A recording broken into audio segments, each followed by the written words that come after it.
From the keyboard to the boardroom, this is the Business of Esports.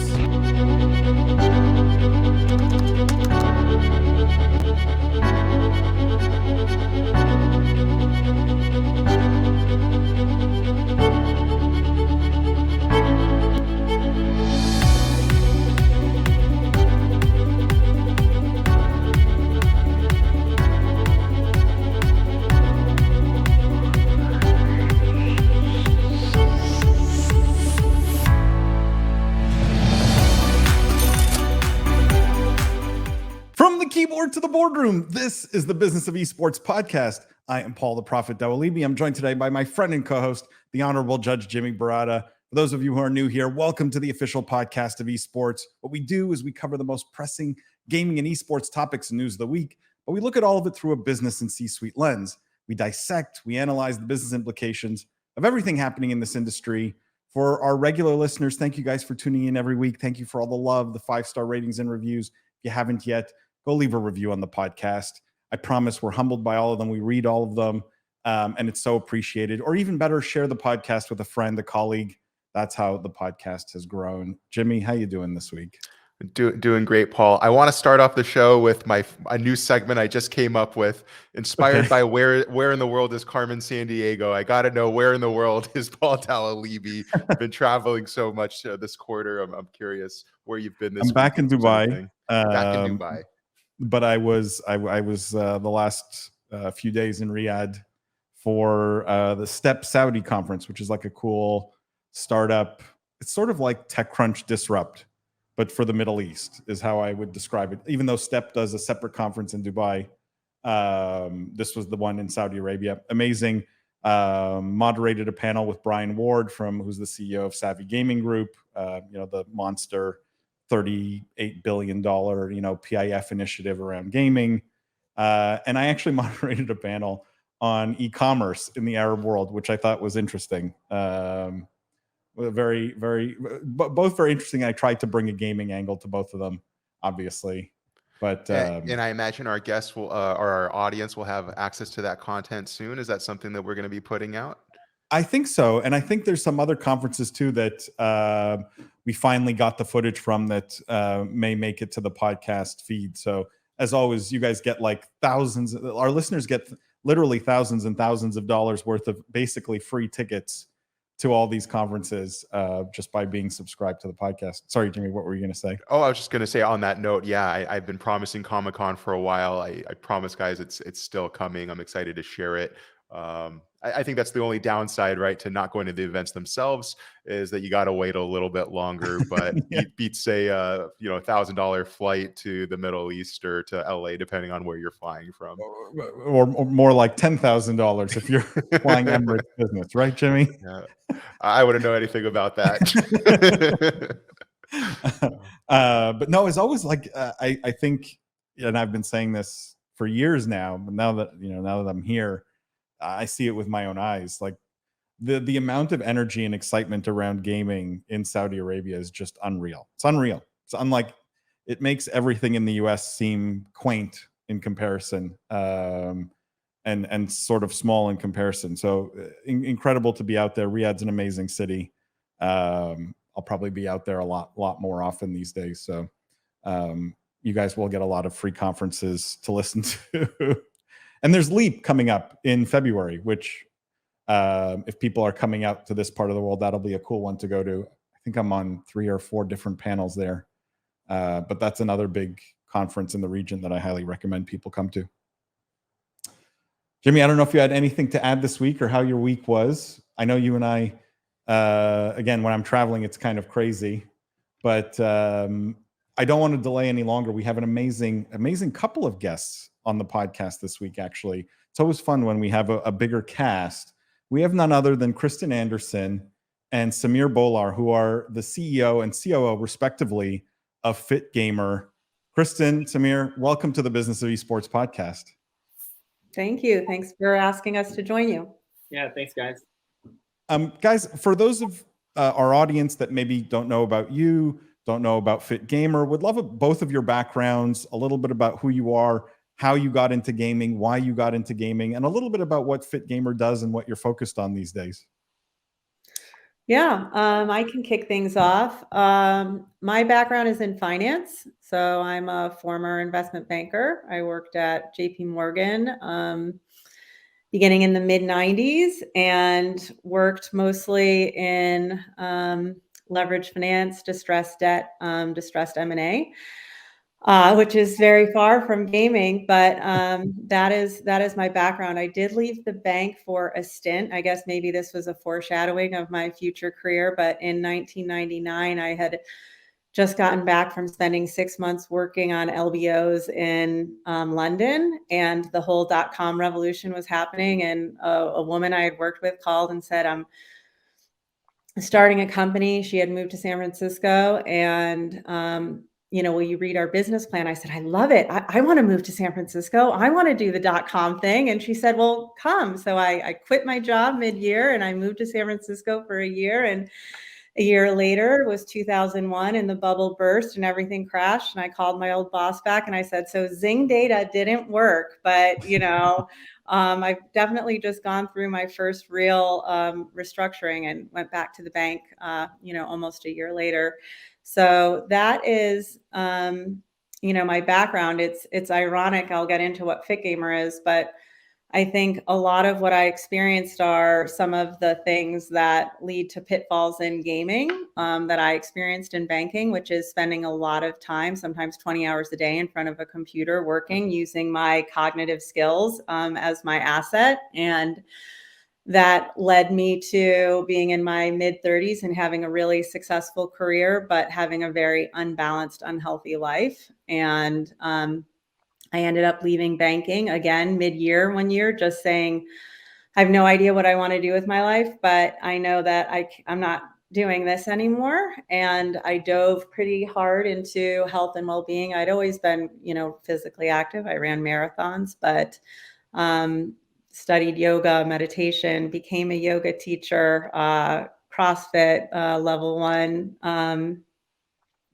instructor. And I'm going to leave it at that as kind of my background before we get into what is FitGMR, because I'd like Samir to have the opportunity just to share a little bit of his background first, and then we can talk about how we all came together. Love that. Yeah, I mean, similar to Kristin, my journey is very nonlinear and hard to even trace to like where I am now. And I think when we get into talking about why we do what we do, I think it'll make more sense why I'm in esports. But I think, early on, I think I started on my career as a chemical engineer, but I think I'm one of those people who kind of just had these sort of early epiphanies that I had to do something that I was passionate about and really driven by like the impact I want to make in the world. I think that is well known to define certain generations. They say, I think millennials, Gen Zs, I mean, that's something that they care about. I'm not really a millennial. I'm in my 40s, but I'm on that sort of cusp. But I think for me, that was something that was important. Like after 9/11, I just decided to take a completely different track in my career and actually became a school teacher and taught in Compton, California, and was a math teacher. Walked away from the engineering profession completely and realized that I really wanted to dedicate my career towards supporting the development of young people in pursuing their dreams, supporting them in any way I could, either through education, after school programs, mentorship, coaching. And that's kind of been the journey I've been on, but I've gone back and forth between the private sector and the public sector. Worked for Deloitte for a while at a business school and actually worked for an ed tech company and then started my own company, Mastery Design Collaborative, designing new school models that allow children to be more in control of their learning experience through technology, but through greater choice in the classroom. And did that for a while, working with districts across the country to develop innovative new school models. But really always an eye towards just how do we empower young people to like be their best selves, pursue their dreams, empower them with the tools, resources to make choices for their lives, but also to get the coaching and mentorship they need. And, prior to getting into the esports world, I was supporting teachers through the Teach for America program, developing them to be effective in the classroom as the organization's chief program officer in the Bay Area.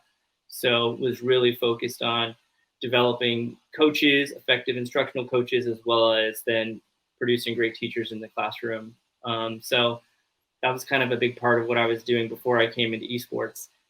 But, you know, now I'm fully in. So it's been a fun ride.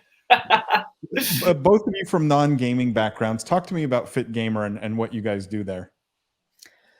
So FitGMR is essentially a platform that is intended to bring healthy gaming to the esports world. And our roots are in Cloud9 and working with Cloud9. So about 5 years ago, one of our co-founders had been working on behalf of Red Bull. He was the head of the sports medicine department at Pepperdine University and had spent 10 years working with their high performance division, working with kind of special populations, skateboarders, motocross, things that were non-traditional sports. And in 2017, they said, we're now sponsoring esport athletes. Can you translate what you know from traditional sport to esport? And how should we think about working with these athletes? And he spent 9 months researching all of the different games, players, retired players, and basically developed what is at the core of FitGMR, which are the FitGMR 5 pillars of health. That is physical maintenance, mental conditioning, nutrition, sleep, and lifestyle. And while that may seem kind of obvious at this point, in 2017, anyone looking at esport athletes, anyone looking at gamers, right? Because the word esport athletes was not really out there at that time. This was pretty revolutionary. And in that time, we've kind of set the standard, I think, of what is healthy gaming for this industry. And so he presented that and they said, okay, that's great. That's helpful. I see why each of those areas are relevant, but how do we implement this with our players? And he said, well, in that case, you should probably talk to Mike Anderson, who is my husband, who was one of Dr. McRae's students at Pepperdine in the sports medicine department in the early 90s. Then his colleague, as an adjunct professor, my husband teaches at sports medicine, teaches in the department there, and was also his CrossFit coach.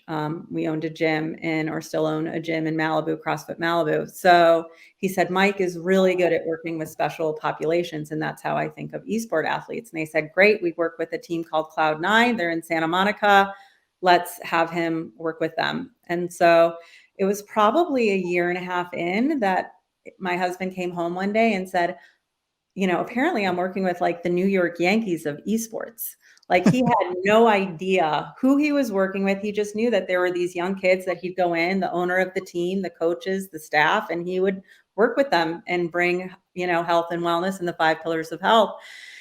And, you know, I have to say that I was really inspired just by some of the stories that he'd come home with, which were, you know, oh my gosh, there's this how'd it go today? There's this young player. He's Korean. He weighs all of about 90 pounds. And, you know, we came in today and I put a set of 15-pound dumbbells in front of him. And I said, we're going to do this workout today. And he looked at me and he said, oh my, I can't do that. He was like, you know, I'm a 10-pound guy. He was like, well, I think you can do this. You know, you've been doing it. I think you can do this. And he said, okay, you know, begrudgingly, he did it. Well, he came back and at the end of the workout, he put these 15-pound dumbbells down at my feet and said, I guess I'm a 15-pound guy. And, you know, like that is pretty empowering. And so it was probably a couple years in, Mike started working with Cloud9 in 2018. It was probably a couple years in that people started reaching out to him and saying, hey, I understand you work with gamers. Like, what are you doing? We're trying to do stuff here. How are you doing this? How are you making it work?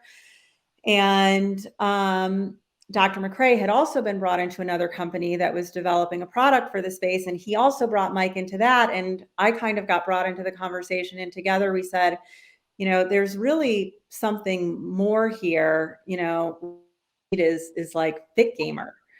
And we met with Jack Etienne, the owner of Cloud9. This was at the end of 2020 with masks on in the backyard of the League of Legends house, and said, we're having a lot of success here. And Jack would always tell Mike at the end of every season, he would walk around the neighborhood with each player and talk to them about how the year went. And one of those questions was always, what about what, you're learning and the time we're spending with Mike? And unanimously, every player said, oh, sometimes I really hate it, but I know it's good for me. And I know it's helping.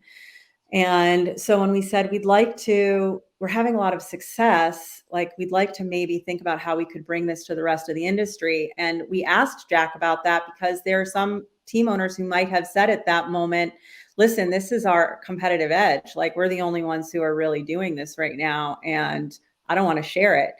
And he had the exact opposite reaction, which was, oh my gosh, this is what our industry needs. This is why people don't want their kids gaming. If we can figure out how to get this right, we can elevate the entire industry. I am all for this. However I can support you in doing it, that's what, I'd like to do. So what we said was we'd like to develop an app and take all of the principles, all of the R&D, everything that we've been doing for the last 3 years, really at this point, between the work Holden had done in his research, and put it into an app so that all gamers of all levels can adopt the same skills that your players are and the same, performance benefits. And so that was really how FitGMR was born. And that is our mission, is really just to bring health and well-being into the space. And we soon started working with other gamers in the space who have a shared mission. One of them was our head of mental conditioning, Landon Gorbenko, who likes to say he was gaming before he could walk. He had a console in his hand at age 2. His mom used to have to hide it in the closet. But he said, I also was victim to all of the pitfalls that can happen in gaming. So he said, I was in high school, I was morbidly obese, I had terrible social anxiety, I was depressed. And, he really tackled things on his own by going to college and getting a degree in psychology and kind of figuring out what he needed to do to get his life back on track and maintain his passion in gaming. And he took it one step further by going to university and becoming a sports psychologist with the intent of bringing sports psychology into esports. And again, this was, a half a dozen years ago when that was not a common thing. And his passion, which we all share, is really how can we prevent what happened to Landon? We kind of call it the story of Landon. How can we prevent that from happening to anyone else? Because from his perspective, I spent years trying to put together my own version of the 5 pillars of health. And here, and who do I trust? And is this true? And so we have a team of experts, not only in gaming, but in sports science, that everything that we are promoting is validated, is research backed, etc. And I'm going to bring Samir into this conversation because as a result of our work with Cloud9 in probably, the beginning of 2021, Jack said, listen, we're starting this new business called the Cloud9 Training Grounds, and we think you would be really good. We want FitGMR to be a part of that. So this is going to be our youth development arm, and we're bringing in this amazing guy, Samir Bolar, to basically create and run this business. And fast forward a year and a half, we had been working together, Samir and I and others at the training grounds, on how to work with high schools, how to work with colleges, how to kind of bring together comprehensive player development.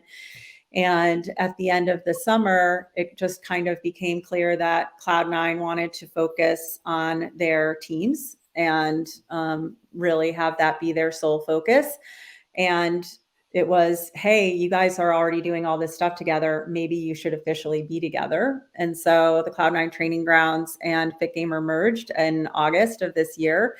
And we now have the ability to develop athletes from their in-game training, incorporating their health and well-being, and what it means to be a good gamer citizen, how to create balanced players. And we're really lucky that we did that, because now Samir and I get to work together officially every day. And with that, I may hand it over to Samir just to talk a little bit about how the training grounds and FitGMR come together to really create what we believe is the most comprehensive player development platform in the marketplace right now for esports athletes. Yeah, absolutely. Thanks, Kristin. Yeah, one, I'll just say, anyone who kind of grew up in the 80s, you grew up with games. It was kind of like the birth of console gaming of every kind, and I went through like 5 or 6 different consoles, because some consoles some didn't make it, some did, and I think I was playing games constantly with my friends, competing all the way through college. And so it's always been something in my mind as like a part of a lifestyle, a part of something that I enjoyed and understood. But esports is something different entirely. And so I think when I entered this industry, I just really wanted to better understand how that was playing out at the youth level. Like, here's this industry that wants to compete and be on par with traditional sports.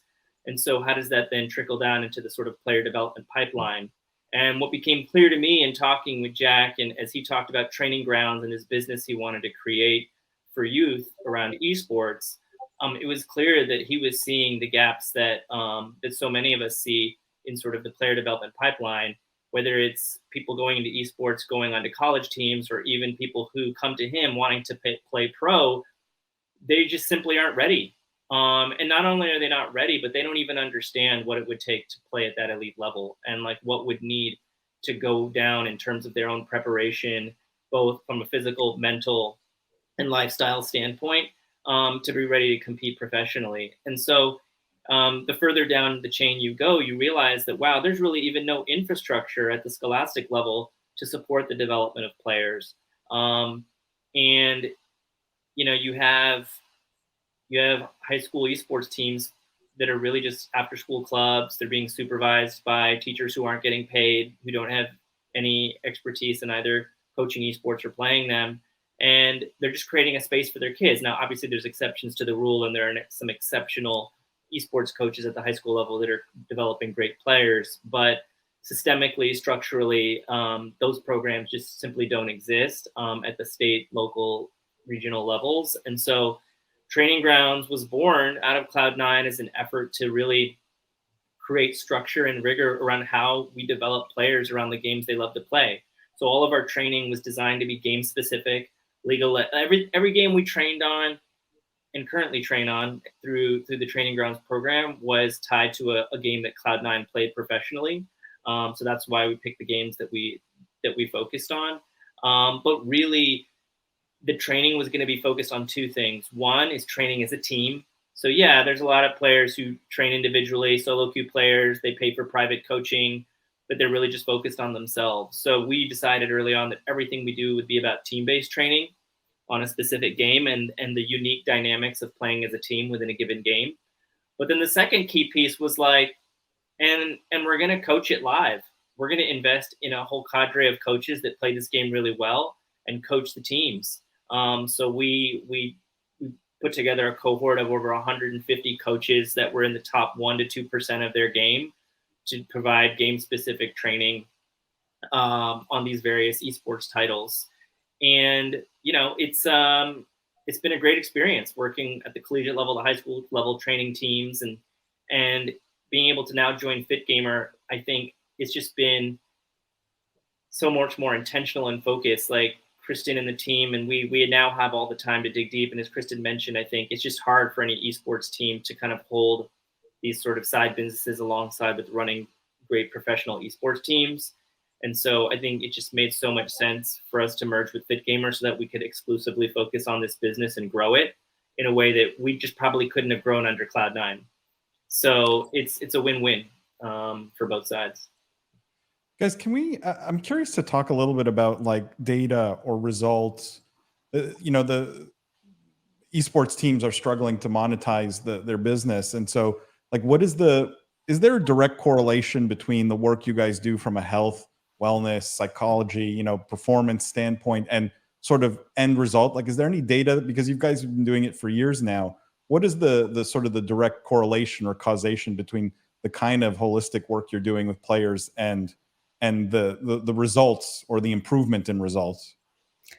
Well, I can tell you the way Jack Etienne would answer that question, because he's been asked that question, which is, at the end of the day, this is what leads to them winning trophies. So the data is that, Cloud9 was the, League of Legends LCS champion. So I think the data right now is certainly at the professional level is seen in wins. One of the other teams that we work with is the Cloud9 Overwatch team. Now, we started working with them last summer virtually when the team was kind of scattered around the country, and their record was, it was London Spitfire was 0-27. So they were clearly a struggling team. So we went in and started working with them virtually. And we were just a few months in when, the team basically got blown up, and Jack decided to move the team to LA, and one player remained, Hadi. And he was the one player who, when we stopped working with them virtually, kept it up on his own in the app. And, this isn't necessarily data, hard data, but anecdotally, they had a very different season this past year, finishing in the top 5, I think. And Hadi was named I don't remember what the name of the award was, but it's basically like the player of the year that most embodies the spirit of the game, like of any player. And when interviewing him about this work that he's been doing and why he undertook it himself to kind of do it on his own, was that, aside from the part that he lost 30 pounds, which is not exactly what he would tout as like being like the best thing about it, it was that, how has this impacted your in-game performance? It was verbatim, I hardly second guess myself anymore in the game. I used to second guess myself all the time. I am so much mentally clearer now in my decision making, and I'm way more confidence in life, and that confidence translates into the game. And the other, thing that you can't really quantify is I used to have so much anxiety, and even before the game or in the game, that I don't have anymore. So when he met the person who leads all of our yoga programming in the app, you would have thought, like in person, you would have thought he was seeing like a movie star. It was like, oh my God, Peter showed up at the house in person. Like Peter, I mean, his face changed, but like, that's the thing that resonated with him was the yoga and meditation. I mean, there are players on the Valorant White team who now do sun salutation every day before they go on stage as a way to kind of draw their energy in and focus. And so, I think in time we will have the statistical data that shows we certainly have the foundation built for that within the app, and, the accompanying product that goes along with the app is a team dashboard, so that coaches and managers are able to track their players' performance in our app, which tracks metrics. It also provides content for, essentially the tools to adopt these techniques yourself. So I think in time, as there's more syncing between in-game data and the data in the app, people will see the anecdotes that we are hearing. Yeah. And I'll also add just one quick thing. I mean, I think the bigger question is we just really also have to think about what are the metrics that matter? Because I think that we're trying to broaden the question of what those metrics are. Team dynamics, communication, cooperation, like the leading indicators that lead to team success. Because a lot of the players individually, there are ways you can juice your rank. I mean, you can pay for private coaching lessons. Some people pay $300 an hour to get tips and tricks on how to improve their rank. But like at the end of the day, what we're trying to train on is how to perform as a team. And there are team dynamics that aren't going to show up, in traditional sort of, data systems that we're trying to vet right now. Like we're working with different research teams to actually measure team dynamics and communication. And we're hoping that research will then help us define what an effective team dynamic metric actually looks like and how we can track it in a scalable way. But I think we're trying to redefine like what metrics actually matter to input into a high performing esports team. But yeah. Is it just as effective with an amateur competitor versus a team of pros, or is this like, is there a big difference in terms of effectiveness? Also collegiate. Collegiate, yeah. I mean, I would argue it's even a bigger impact because you're just starting from zero. I mean, literally every high school we've worked with has improved in their league season from where they were before after going through in-game training. Because it's like, if you're literally getting no development, no training, and no support, like, getting just even a little bit is going to have a huge impact on your game. In fact, I think, at the high performance level, that's when they're really just trying to get that slight edge around the margins to see like what's going to boost their performance. But I mean, gosh, when we work with people on the amateur level on down, the impact is tremendous just because of where they're starting from. But yeah, Kristin, sorry. Yeah, go on. No, I was going to say the exact same thing. When you're working with the top 1%, I mean, there's an argument to be said for, hey, I mean, we're already like the best of the best. Like, why do I need to do anything? And that's where I think it becomes really compelling, because if the best of the best are doing this to find that edge and seeing an edge, I mean, that's huge. And in interviews with Jack, it's things like stamina. It's the reason they win the best, like when they're in a best of 5 series, the reason that's often their sweet spot is because they have the stamina to go through those 5 sessions. It's confidence and endurance. And those are the things that he sees as the benefits. But I'd argue that the rest of the industry has seen it too. I mean, when you look at teams like Evil Geniuses, who have a doctor now basically managing all their coaches, that's a pretty big sign that they take health and well-being and are trying to implement things that, that will promote that. And every other team, if you look at it, the performance industry of performance coaches, teams are lining up performance coaches to work with their athletes. Now, I don't know that they're all as successful as we've been with Cloud9.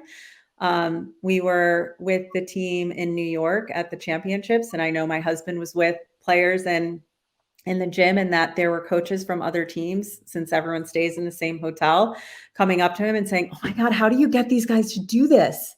Like, I can't get my players to do this. Like, how are you doing it? Like, what's the secret sauce?"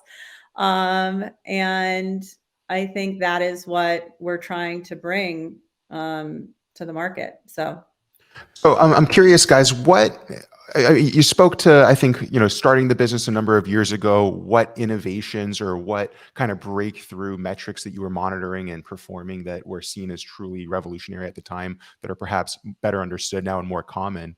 In this light, what are the remaining hurdles, I think, for mass adoption of the services that you guys offer in the industry, as well as what are you guys doing to stay that extra step ahead where maybe competitors or maybe other teams, like you mentioned, are hiring doctors or hiring other health and wellness professionals, but so not only what's a remaining hurdle for adoption, what's also the next iteration of how do we increase the value here or increase whatever our current base level is that's been raised right across the last 4 years? What's the next step? Yeah, there's a lot of questions in there. So I'm going to try and take them one at a time. But, the hurdle, there's a lot of education that still needs to be done in this space. And, we definitely have done our R&D with Cloud9. And from our perspective, it's like, if we can do it with the best of the best, then that builds a lot of trust and credibility in our product and our skill base. But really, our mission is not so much to work with like every professional esports team out there. Like, that is not our mission. Our mission is to work with everyday gamers who want to improve, who want to get better, and quite frankly, to change the stereotype of what it means to be a gamer. That gamers are cognitive athletes who are experiencing many of the same physiological strains on their physical body and mind that traditional athletes do. And how do we combat that? So for us, the hurdle isn't necessarily at the pro level as much as it is with how do we get parents to embrace their kids gaming? How do we give parents a tool to say, hey, I understand now, like we have a lot of content even on our website of just showing parents, like, these are the benefits of gaming. These are the skills that your kids are developing, even though you may not understand it yourself. And this is how, if your concern is on the health and well-being side, this is how we solve for that. So you don't have to worry about that. They get a FitGamer score every day. If you want to track their score every day and say, listen, you have to have an 80 or higher in order to play, like, that's your choice. But these are things that we're trying to solve for. And really it's within the framework of the industry, starting, as down as far as middle school, coming through high school, coming into the collegiate space, which is where now this is really becoming the training grounds for the pro teams, where, kids are getting scholarships. Parents are taking it more seriously now because they know that there's a path forward through gaming. How can we create an infrastructure where health and wellness is part of the equation? So that's, I think, what we're solving for. And hearing you, Paul, talk about just your journeys abroad. I just got back from 3 weeks of, spending a week in Sweden at the Esports Research Network, where two of our, PhDs were presenting research on esports and sports science, and then going to the IESF World Esports Championships in Bali, which were pretty amazing. I mean, talk about like the Olympics for esports athletes, the opening ceremony, the fanfare, the hype, the facility, the number of stages everywhere. I mean, it was 106 countries, 600 athletes, 800 people, 800 including the delegates. It was real. And it just gave me such an understanding of how, you see the numbers on the page of this global industry, but to talk to the heads of federations from all these different countries and know that they're struggling with the same things that we struggle with in the United States, and it is universal. How do we make this sport? How do we make people understand that this sport is a sport? How do we get parents on board with it? How do we educate people on the career paths that can come from it? How do we brag about the teamwork and the communication and all the skills that are required to become really good at it? And how do we embed these systems at the scholastic level so that as gamers are coming through, in the same way soccer players and baseball players and basketball players have an infrastructure to support them? That's what we're trying to do. We're trying to create that infrastructure. I'm curious, Kristin, just with this exposure to the International Esports Federation, with kind of taking your services internationally and going to these different world events through Cloud9 or otherwise, are there any things, you mentioned a lot of common hurdles and problems. Are there any things that you would say one region or another is doing better that maybe the US or maybe Asia or Europe or what have you should be looking at, as far as, hey, we're all trying different things. We're all, basically, our own version of a case study or A/B testing our own thesis. Is there anything that you would say, hey, this region is doing this really well and there needs to be more of that? Similar to how you dissected the difference between pro and collegiate, I would just love to apply that to, geographic regions. I think, there are paradigm, and everyone's at just like different stages of it. So you can see universities around the world trying to create a structure for teams, trying to get recognized by their university as an official program. Are they under the rec department? Are they under the athletic department? Like, that's one thing that comes up. How do they get funding? How do they get the support that they need? At varying levels, people are working. The organization in Indonesia has a ton of support, right? Their country hosted this event. It was a massive event that the country basically and the country sponsors put on or funded, I should say.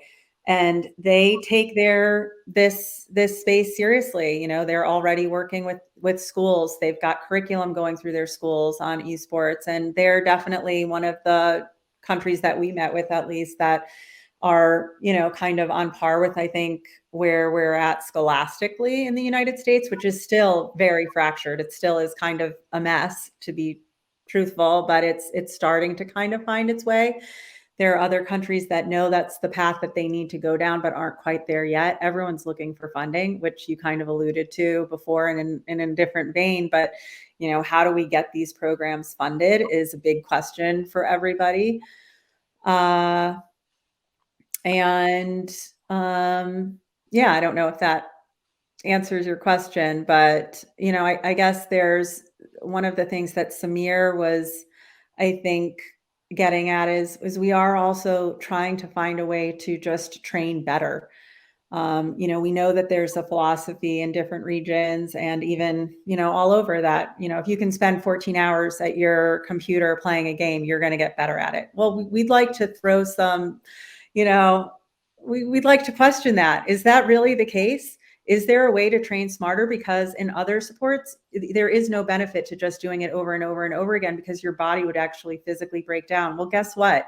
These athletes' bodies also physically break down, and their brains are mentally breaking down. You just can't see it.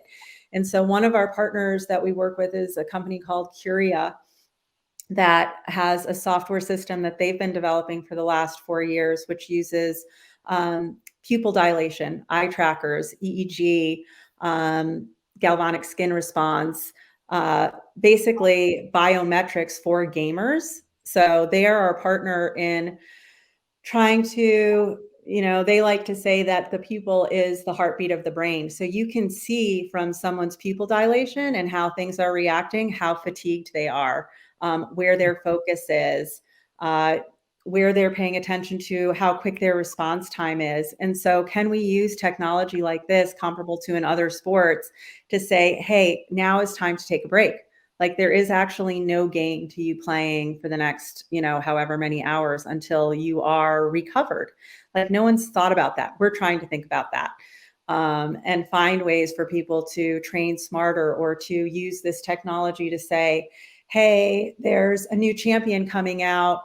We can actually track through your pupils when you are proficient in this new champion. And so, you can play from here to there. And now we know, okay, like, you're set. Or we've noticed that, you're spending too much time looking at the map. And so how can we pinpoint things that we want to improve on, rather than just scrimming. So that's just something else I'll throw in there in terms of ways to do things better.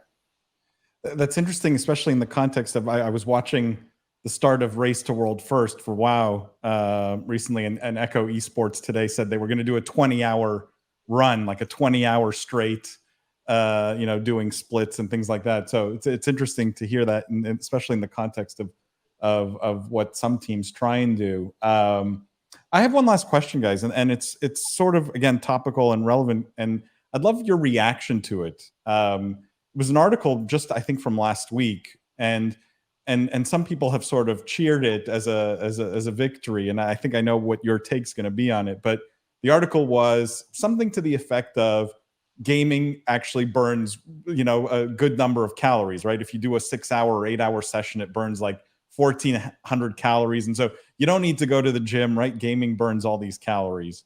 I'd love your reaction to it, or at least whether it's debunking this or reacting to it. I'd love your thoughts on that. Yeah, I mean, I think, again, for me, it always comes back to, like, what are the metrics that matter? What are we actually prioritizing as, like, a goal? Simply burning calories? Like, I think we're about looking at the whole person, their physical health, but also their mental health, and the balance of all of those things. And so, yeah, I just think that there are ways you can be stressed out all day and also burn calories. Like, Sure. I think stress burns a significant amount of calories too. But is that, like, I don't know. There's a lot of ways we can burn calories. But I think if you think about the whole person, then you would say, look, we need to find some balance here in how we both train and play this sport. But, Kristin, I'm sure you have a lot to share there. Yeah, I mean, others on our team would have more to share from a physiology perspective. So But what I would say is certainly like when you look at the HRV of athletes going on stage and what their, heart rate variability is, it is just as high as some traditional sport athletes in their game, which is kind of scary. To me, is scary. And yes, it's true, you're burning calories, and it gets to what Samir is pointing to in terms of stress, but like, what is that doing to your hormones? And, there's a reason that we have adrenaline when we were being chased by tigers, and then we run that adrenaline off. But if you have all of those chemicals that support that stress level running through your body and you're not doing anything with it, like, that is a recipe for physiological disaster. And I think, many of the athletes that have been in the news for burnout and, not being able to, should athletes have to retire at 22 or 23? I don't know. I don't think so. I hope not. But maybe if we can play smarter, and, the reason that we call our physical pillar physical maintenance, you do need to maintain your physical body. We are, as Samir says, a whole person. Our brain is connected to our body. All of these things matter. And how can we connect them? So. It's such a great story. I think what you're doing is so essential for the esports community.